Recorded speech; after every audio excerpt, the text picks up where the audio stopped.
MP board class 10th के आपके exam ख़त्म हो चुके हैं। आपका लास्ट पेपर जो आईटी रोजगार कौशल है अप्रैल का था, वो आज हो चुका है। अब आपके 6 मार्च से क्लास 9th के 11th के एग्ज़ाम स्टार्ट होने वाले हैं। तो ये वीडियो आपका रोजगार कौशल का रहेगा।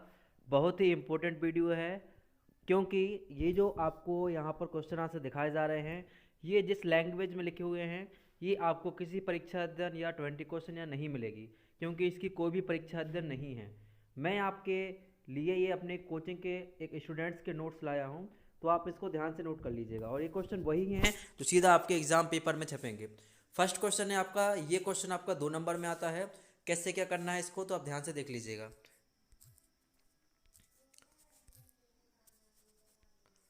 1 मिनट, हाँ यहाँ देखिएगा आप। फर्स्ट क्वेश्चन लिखा हुआ है आपका कि संचार क्या है, इसके भाग बताइए। तो इसमें लिखना है आपको, संचार लैटिन भाषा के कम्युनिकेशन शब्द से लिया गया है, जिसका अर्थ होता है सूचनाओं का आदान प्रदान करना। आगे क्या लिखा है, संचार का हमारे जीवन बहुत अधिक महत्व होता है। संचार के बिना हम अपनी बात या समझ से अपनी भावना को प्रभावी रूप से व्यक्त नहीं कर पाते हैं। बस इतना लिखना है 2 नंबर में, केवल इतना ही करना है। देखिए इसके बाद सेकंड क्वेश्चन रहेगा, मौखिक संचार क्या है। ये आपका 3 नंबर में आ सकता है। तो मौखिक संचार में हम अपनी भाषा, शब्द, ध्वनि और भाषण इसके द्वारा लोगों के बीच अथवा किसी दूसरे व्यक्ति को अपनी बात आसानी से समझा सकते हैं। देखिए बहुत ही इंपॉर्टेंट से ये क्वेश्चंस रहेगा, ये एग्जाम में आएगा आपका। अगर केवल आएगा मौखिक संचार किससे कहते हैं, तो ये आपका 2 नंबर का आएगा। और अगर ये पूरा आपका आता है तो ये कम से कम 5 नंबर से कम नहीं आएगा कि मौखिक संचार से लाभ क्या होते हैं, मौखिक संचार से नुकसान क्या होते हैं। तो इसको आप ध्यान से कर लीजिएगा। इस क्वेश्चन के पश्चात हम देखते हैं, तो आपका एक क्वेश्चन आएगा, गैर मौखिक संचार क्या है। इसको भी आप ध्यान से कर लीजिए। ये क्वेश्चन भी 2 नंबर में आ सकता है। गैर मौखिक संचार वह संदेश है जिसमें हम किसी शब्द का उपयोग किए बिना ही अपने हाव भाव, शारीरिक मुद्रा और रेखा चित्रों के द्वारा या संकेतों के द्वारा हम संदेश देते हैं। प्रकार क्या है, तो हम अपने चेहरे की मुद्राओं के द्वारा अपनी भावना को व्यक्त कर सकते हैं। ठीक है, ये 2 नंबर में आएगा। ये बस एक पार्ट के क्वेश्चन यही थे आपके। 4 क्वेश्चन हैं, इन 4 क्वेश्चन को कर लीजिए, इनसे बाहर आपका क्वेश्चन नहीं आएगा। सेकंड क्वेश्चन है, स्व प्रबंधन क्या है। ये बहुत ही इंपॉर्टेंट क्वेश्चन है, आप इसको ध्यान से कर लीजिए। ये 2 नंबर में आपका गारंटी से आएगा। इसके बाद हम देखते हैं, तो 100% इंपॉर्टेंट क्वेश्चन आपका रहेगा कि 7C क्या है।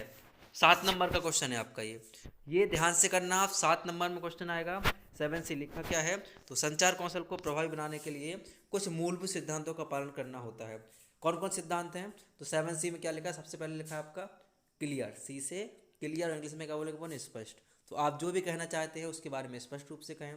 सेकंड लिखा है आपका कॉन्सर्ट्स, मतलब संक्षिप्त में बोलें। तो शब्दों को संक्षिप्त रूप में लिखें और उन्हीं शब्दों का उपयोग करें जो आवश्यक हो। फालतू में कोई हमें शब्दों को बढ़ा चढ़ा कर नहीं लिखना पड़ता है। तीसरा लिखा है कॉन्क्रिएट, मतलब यथार्थपूर्ण। शब्दों को इस प्रकार लिखें कि उसका सही अर्थ निकले और वाक्यों में सही क्रम में इसका प्रयोग हो। चौथा लिखा है करेक्ट, मतलब ठीक हो, इसकी व्याकरण सही होना चाहिए। पांचवा लिखा सुसंगत, ठीक है, कॉन्हेरेंस। और इसके बाद लिखा हुआ है आपका छठवां कंप्लीट, मतलब हम जो भी वाक्य लिख रहे हैं वो हमारे विषय के लिए पर्याप्त होना चाहिए। और सातवां लिखा हुआ है आपका संदेश में नियुक्त की जाने वाली भाषा सम्मानजनक हो, मतलब इसकी लैंग्वेज है वो अच्छी होनी चाहिए।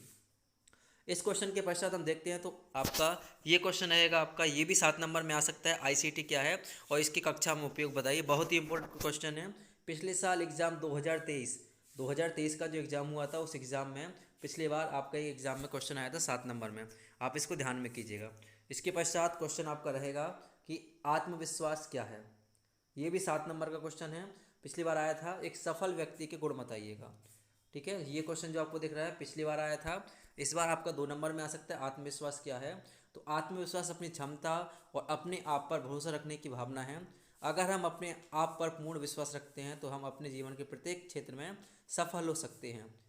उन्हें किसी भी परिस्थिति में कोई भी काम किया जाए तो वे आसानी से कर सकते हैं। अब ये रहेंगे आपके आत्मविश्वासी व्यक्ति के गुण।